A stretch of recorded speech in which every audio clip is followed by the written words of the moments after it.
Good evening and welcome to The World is Our Oyster. My name is John Atkin, and this is a show my son Will Atkin and I have been producing. This is our fifth episode, and we're talking about everything around the world. We've been trying different formats in our first five episodes. The last couple of episodes and tonight's, we've settled into a theme. My son and I have been lucky enough over the last 10 or 15 years to travel around the country and go to every city in the United States with a major league ballpark.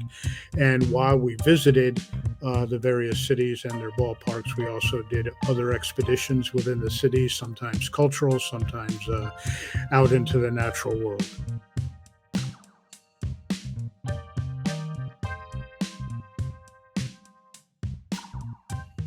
This weekend, this week's edition, will actually be the Bay Area, not just San Francisco, not just Oakland, but we're calling it the Bay Area. And needless to say, we visited both stadiums out in the Bay Area in San Francisco Oracle Park, which is the home of the San Francisco Giants, and the Oakland Coliseum, or as I guess some locals call it, the Oakland Mausoleum, the home of the Oakland A's. But we'll get into the stadium chat in a little bit. First, we just like to give an overview of the city and our impressions of the city. So, what was your first impression the first time you stepped foot into San Francisco? Do you remember? The first time I stepped foot, I remember driving in, like down through Napa Valley, and because I think we were up in Portland prior, so we drove right down, or is that not right? No, I don't remember being in Portland. Okay. Sacramento. That's right. Right. Yeah. We And drove in. Yeah. We drove in from Sacramento, and I just remember the landscape not being familiar. I mean, that's a lot of California, but it's just such a beautiful. There's so many beautiful sight lines, and the city by the bay. That's what it felt great. I don't know. I didn't have a great answer there. I'm probably going to edit that out. One of the things that we're trying to do in this podcast is compare and contrast the different generations, not just father and son, but our views of things. And I caught Will a little bit off guard there and asking what his first impression was. Needless to say, we don't pre-plan this. We want it to be more conversational. I remember my first visit to San Francisco years ago, well before we did the stadium tour, and just astounded by the geography. I mean, it's obvious when you hear stories of San Francisco, but you get up at the top of the hill and you're looking straight down into San Francisco Bay at all different angles, down up to the north toward the Golden Gate Bridge. And if you look east, the Bay Bridge, and then you can see Alcatraz out in the distance. And of course, cable cars. I mean, they're iconic. They may sound corny, but they're really fascinating to watch and go into the cable car museum and see how they work. So even with this wonderful invention of the cable cars, which are not trolleys, they're actual, they're attached to a cable. Even with all the cable cars, I remember one of our visits to San Francisco, we did a ton of walking up and down the hills and in various neighborhoods. Yeah, I remember that day. We walked a ton. And we walked through like Haight-Ashbury, which is where like all the hippies are and stuff. Yep. There were some really cool bookstores there. I remember, I don't think maybe it was a cable car, but it was some sort of bus we were on driving through. And I was reading my Miles Davis book because I had bought in a Miles Davis biopic. And it was, I just so vividly remember, the feeling I got, because there's really a vibe to the city that I liked. I mean, granted, there was a lot of people that live on the street, and that's a huge issue they have, and you can't avoid seeing that. But right. There's also a whole level of culture that goes into the city that you can feel. In fact, one night we went to the Jazz Fest at the Jazz Hall. I forget what it was called, to see one of your favorite groups. Yeah, I think it was the SF Jazz Hall. But we saw one of my favorite groups, Snarky Puppy.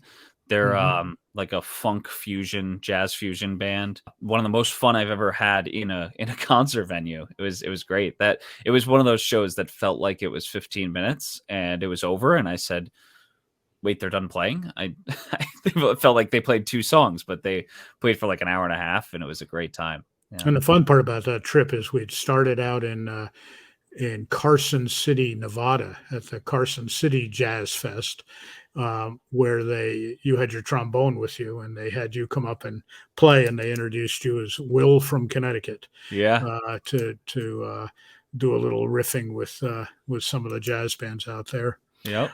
One of the other things that I really love about San Francisco, the Bay Area, is the natural habitat on the Pacific coastline. We went down and kayaked in Point Lobos and went out and looked at the sea otters in Monterey. And I mean, granted, it's a couple of hours south of the Bay Area, but the natural beauty of the Pacific coastline is just incredible. Yeah. And I was just going to ask, so that's out on the Pacific, on the ocean, right? Not Right. south in the Bay there. Yeah. Right, south on the Pacific. And then another trip you had mentioned Napa Valley, but we'd come in from the north through Sausalito and across the Golden Gate Bridge. And that's a whole different area of beauty. Yeah. And, looking at San Francisco Bay from the north is just astounding as well. Well, and even when we drove from Los Angeles to San Francisco as well, right? Yeah, that was a different trip. Yeah. Yeah. And to me, the striking thing about California is just ecosystem in general. You have everything, we drove through a huge desert and then came across, mountain ranges. And then, like you're saying, Napa Valley is very green, right? It's a great place to grow. So it's just crazy how the wide span of different habitats and different ecosystems within the one state. I mean, it's obviously a huge state. But again, one of the reasons we do these trips is to visit the stadiums. And San Francisco, even before the new stadium was built, had an iconic stadium called Candlestick Park, also on San Francisco Bay, that was very famous for being cold and windy every night. Unfortunately, at one of our trips, we saw San Francisco Candlestick Park from the outside. We never got to visit. And then subsequently, we've been to now called Oracle Park a couple of times, coming at it from a couple of different directions, actually. But it's got to be probably the most beautiful setting of any stadium that we visited. I mean, we talked about Seattle a couple of weeks ago with Mount Rainier and Puget Sound, but you're sitting on the upper deck of Oracle Park and looking out the bay is just spectacular. Yeah, and I think the most fun part about that stadium to me was how we got there, which was we went across the bay from Oakland because we were staying in Oakland, and still reading my Miles Davis book, and came up on the stadium from the water, which was just such a cool way to approach a stadium. I don't think you can't do that. I don't think you can't do that in any other stadium in the majors. And there was something so cool about it. I don't know if you had anything else to. Yeah, it was cool. And then I think that was our second trip. The first time we went to visit the park, which was probably called AT&T Stadium then or something different. We actually stayed in downtown San Francisco and were able to walk to the stadium. So we got there in two different directions. That was the first time, right? When we walked in. Yeah. The other cool thing about it is the what they call McCovey Cove, where a bunch of kayakers are out beyond the right field fence and wait for home run balls to come flying out in there. We didn't see any at the time, but we looked over the edge and saw all the kayakers hanging out there waiting, hoping to get a home run ball coming flying out of the stadium. My favorite is that very dedicated kayaker that has the radio that's got, or like the radio headphones on, and just probably goes out there for all 81 home games. And it's just it's cool. It's such a fun atmosphere for baseball. Do you know that no righty has ever hit a ball into McCovey Cove?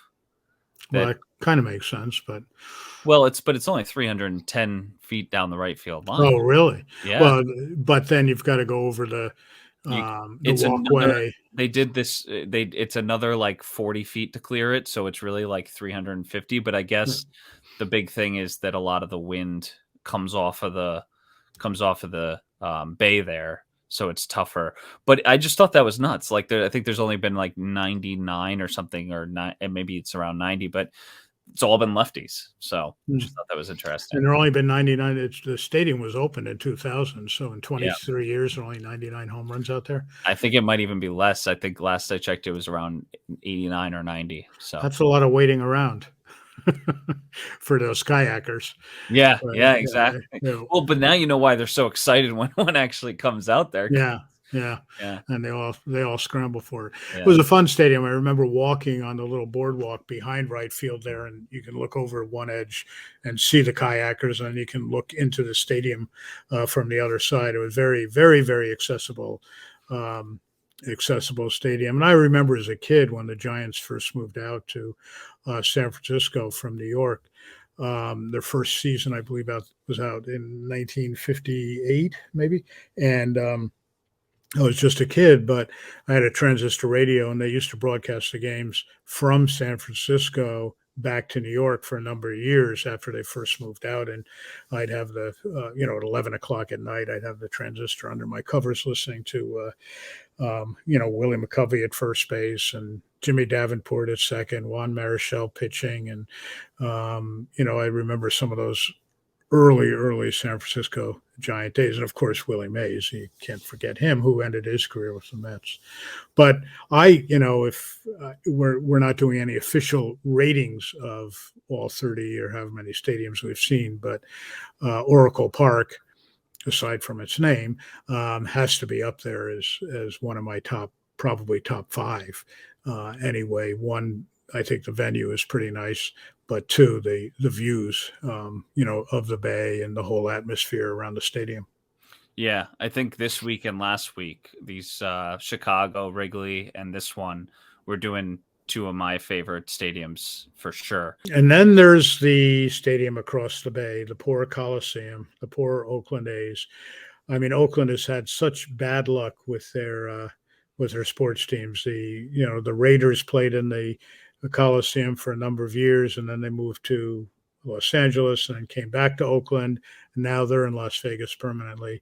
And then, unfortunately, this year with such bad attendance, and the city of Oakland and the ownership of the A's not willing to spend the money on a new stadium, they're also looking to move to Las Vegas now. So, but I can see why, having visited the Oakland Coliseum, people don't like it. It's one of the old cookie cutter round stadiums, but the unusual part is that foul territory is massive in the stadium, and usually there are only 2 or 3 thousand people there.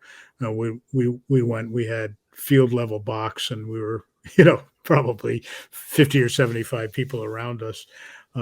It wasn't a great stadium, but it was home to the A's, and unfortunately for the people of Oakland, they're going to be moving out in the next few years. Yeah, well, unless they do what all the fans are chanting for and sell the team. Have you seen those that they got like 20 or 30,000 fans to come up on a Friday night and chant sell the team and do like they've been following them to other stadiums as well, and doing that, which is, it shows how passionate these fans are. Yeah. And but the real eyesore too there is that whole Mount Davis in center field.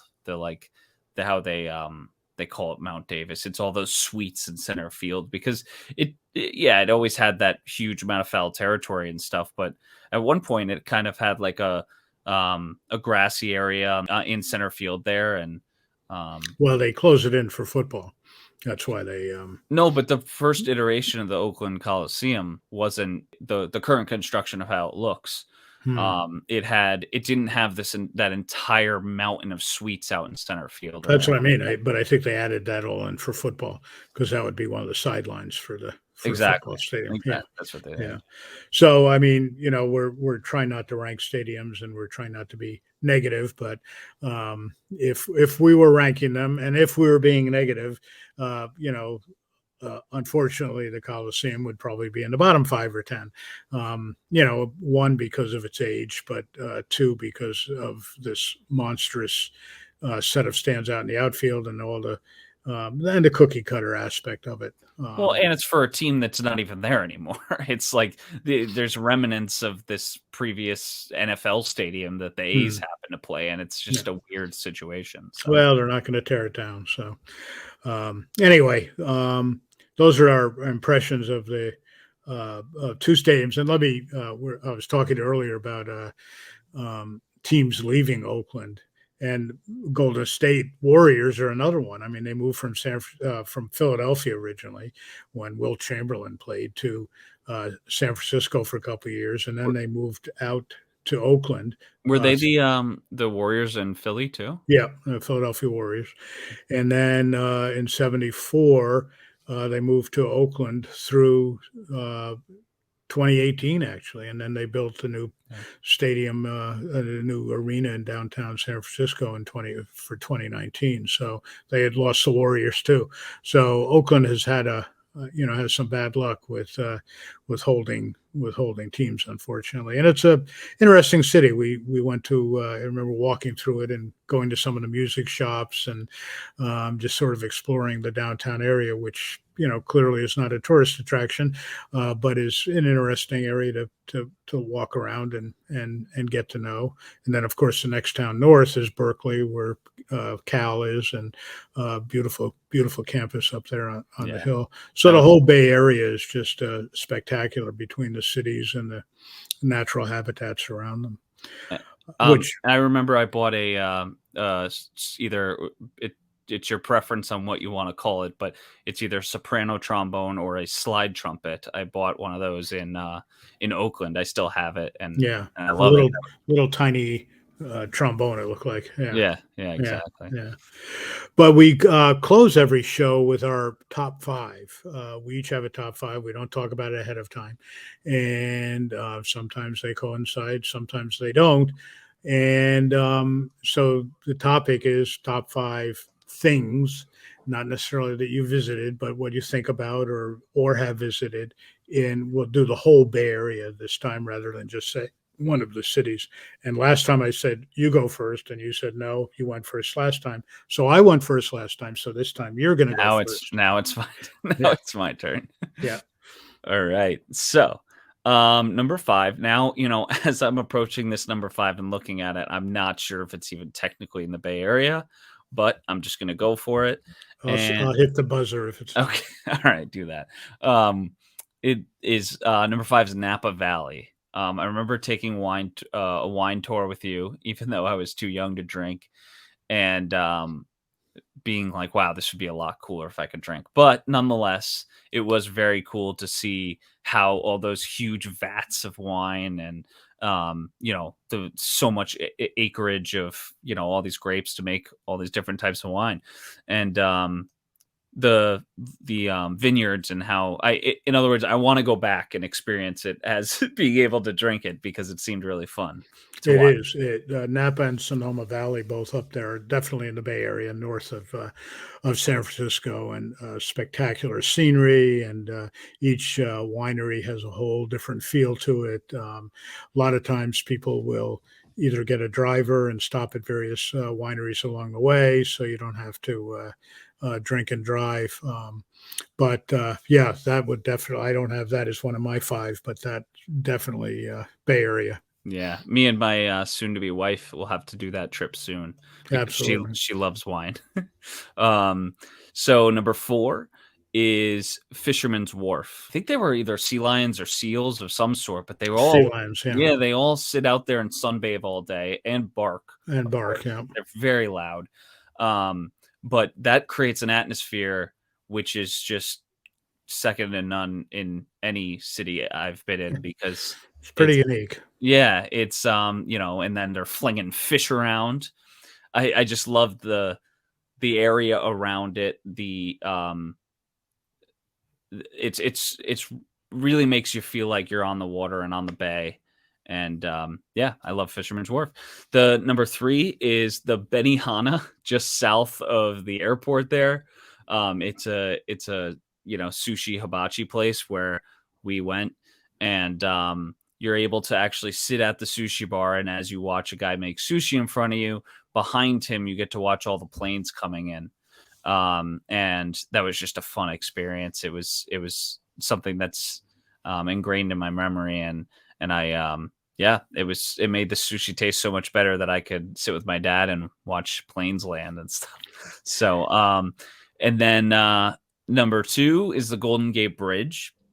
We actually biked over it, and it was an amazing structure, but I was also equally, maybe actually not equally, more terrified by all of it, because just how massive it is. I didn't honestly expect. I mean, I've driven over plenty of New York City bridges, and they probably are a similar size, but there was something like mega about the Golden Gate Bridge that was just extra scary for me. I remember looking straight up at one of the columns, or one of the I don't know what you would call Towers, that, yeah. towers on a bridge.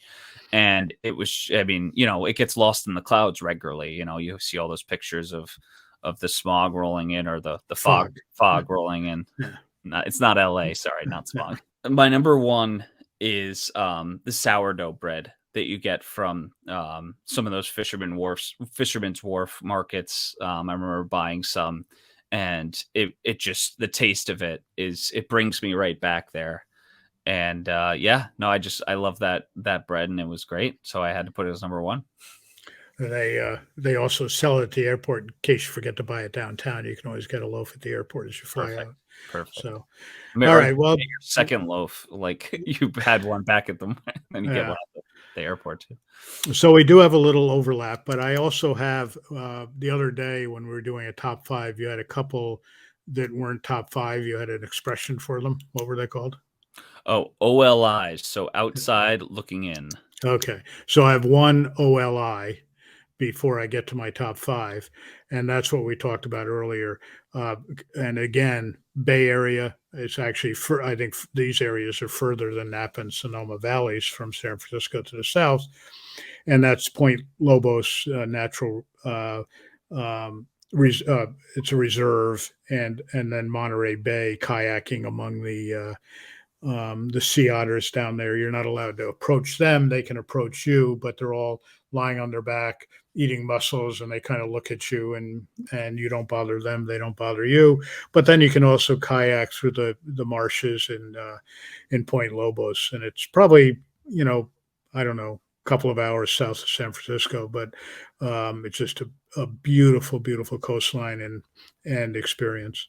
But my number 5, and a lot of these are just going to be corny because it's what San Francisco and the Bay Area is to me. And number 5 are cable cars. It just fascinated me the first time I saw one, that this giant lever that has a clamp at the end stops.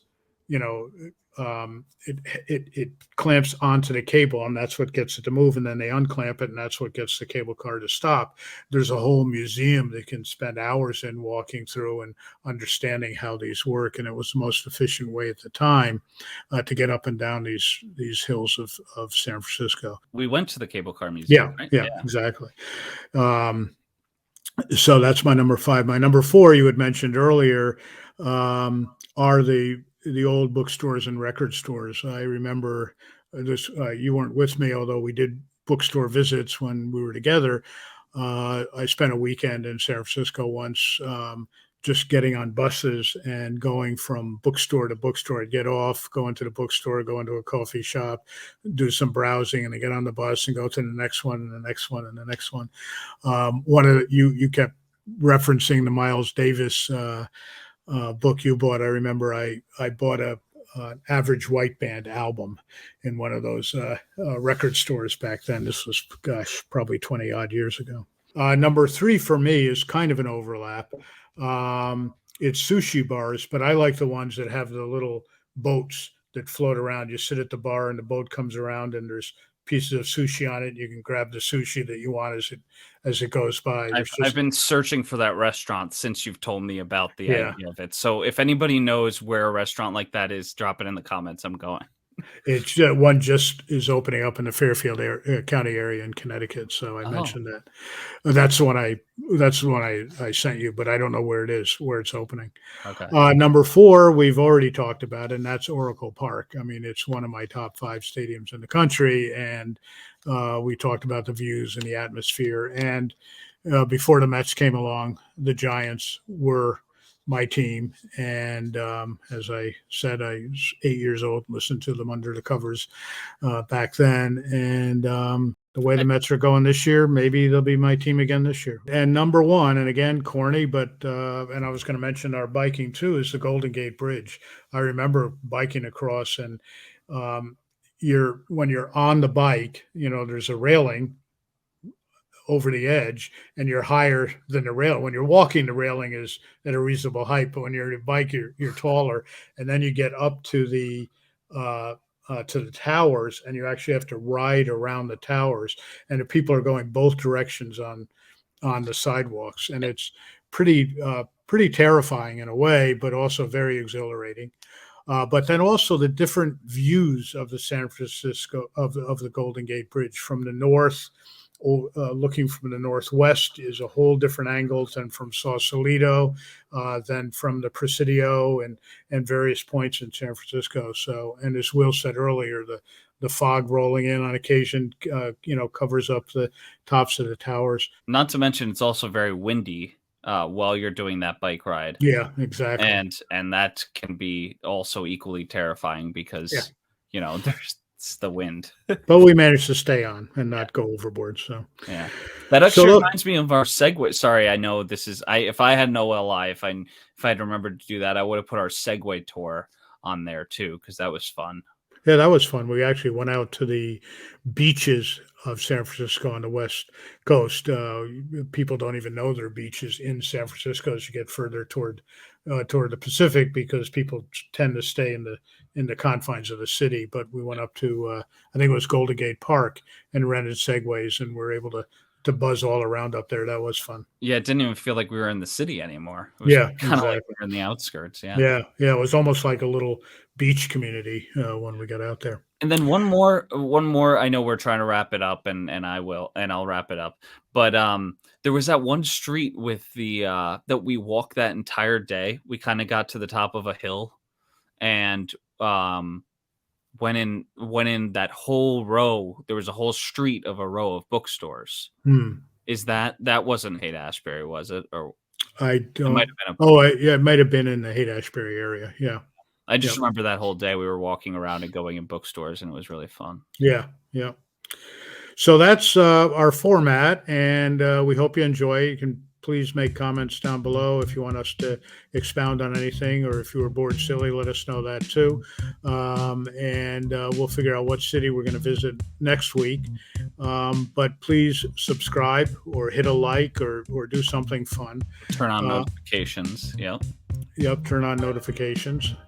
I'm not familiar with all the jargon, but I know that you're supposed to. You're learning. You got it.